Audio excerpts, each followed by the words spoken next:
So welcome back. Now in this lesson, I want to talk about Arnold Fog and Arnold Atmos. But first, let's take a look at the physical sky within Arnold. So physical sky is great for quick light setups if you're testing a scene. It is not generally used or recommended in production, but it does give some decent results very quickly. So it's very simple to set up.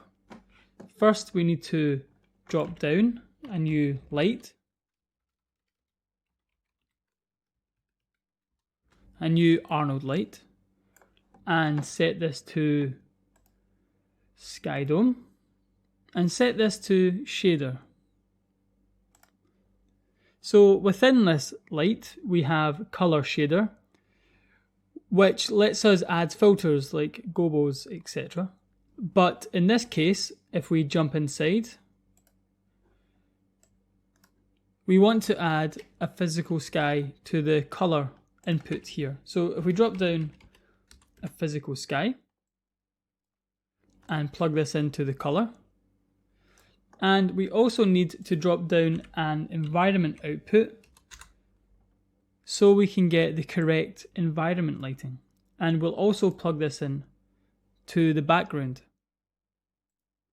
So you'll notice there is an atmosphere input here, and we'll come back to this in a second. Finally, we need to connect this out environment to the environment shader in the ROP underneath the main tab. So in here, let's just navigate to this.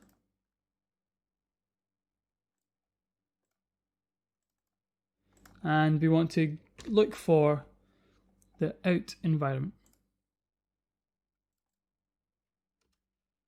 Okay, so let's render this and see what we get.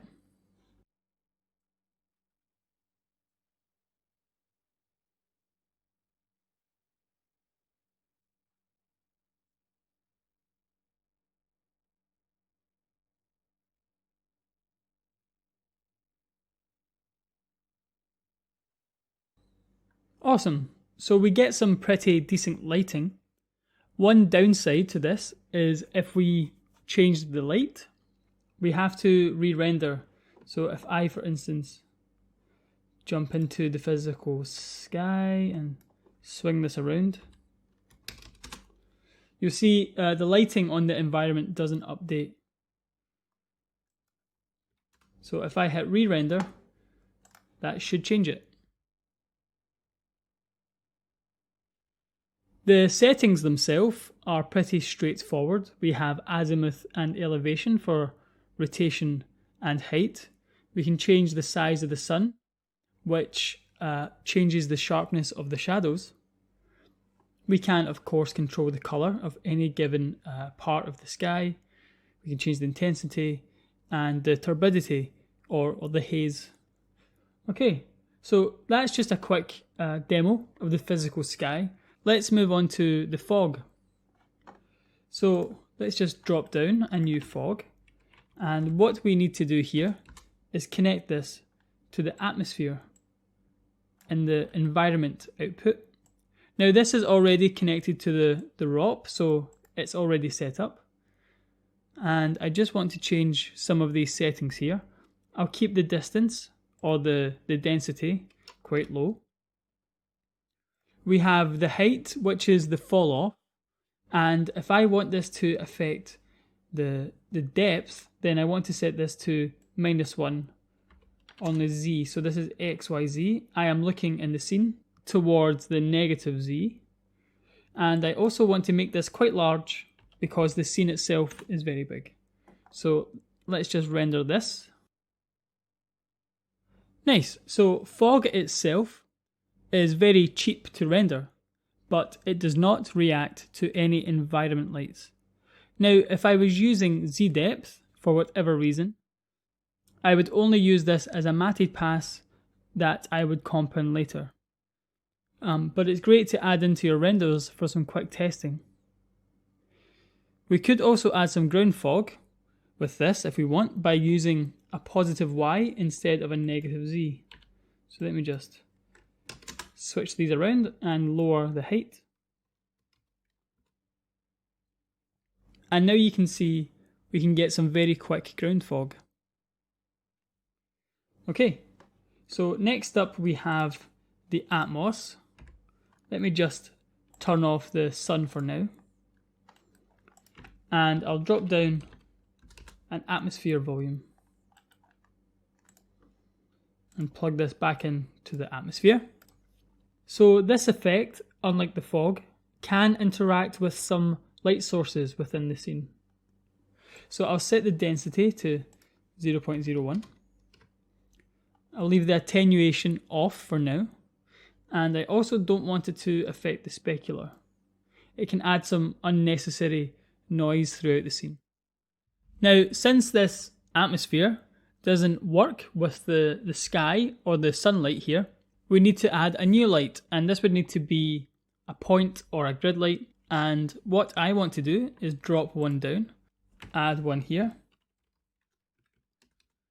I'll set this to point, and I'll give it some warmth. I want to make it almost like a sunset.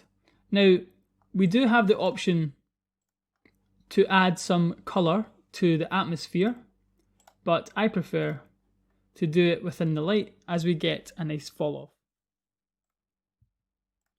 So next up, I want to set the exposure quite high. And this is just to save us from cranking up the intensity, because there is a linear decay on the light, and it's a point light and it's so far away. I need to set this quite high, something like 25. And this is just because of how big this scene is. So let me just put this in place. I'll type in some values I have here.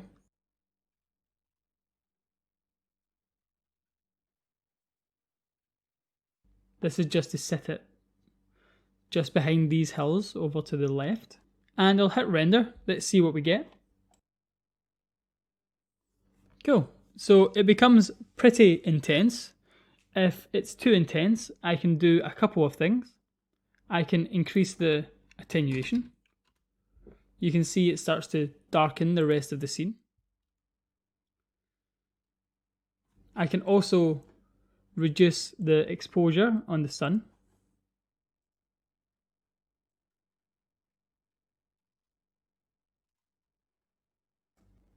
That's a little too much.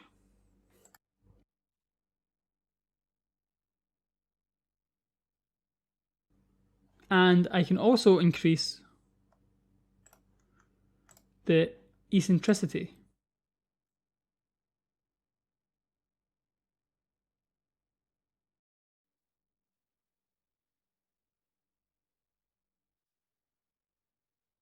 So this gets us some nice atmospheric rays throughout the scene. So obviously the rest of the scene here is a little dark. We can brighten that up. Nice. So the density, of course, decreases the light penetration, as does the attenuation. And the eccentricity brightens the light scatter without brightening up the whole image. If these light rays are too long, you can decrease the light intensity and rebalance the eccentricity and the attenuation.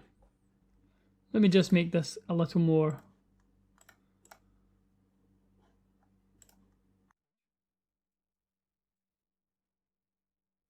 yellow. Boost up the exposure.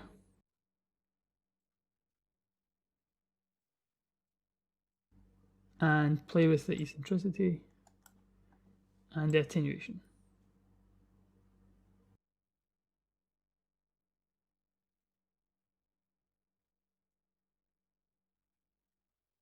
And crank this up some.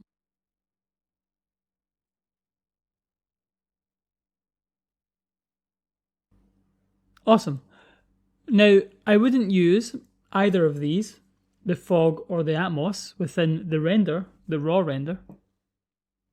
I prefer to create a new ROP for this and set the environment to matte so I can bring this back in when I get to Fusion. So let's just set this up. Now, I still have my environment bundles.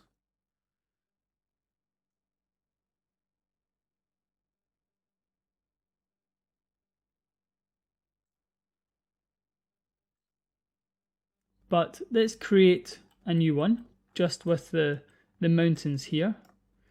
And I'll call this environment.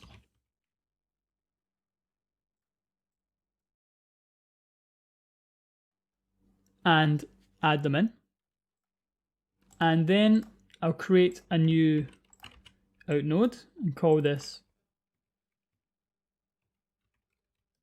Arnold Atmos. And set the environment to forced matte.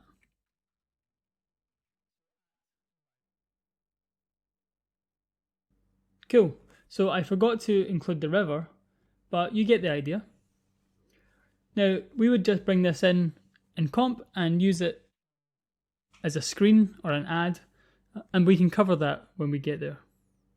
So there is a couple of things to remember. The Atmos reacts to point, spot, and grid lights, but no other lights. And the fog does not react to any lights at all. You cannot mix multiple Atmos or fog passes, and you can't use them with real volumes, which is why I like to split them out into their own ROPs. So next up, we'll take a look at some real volumetrics.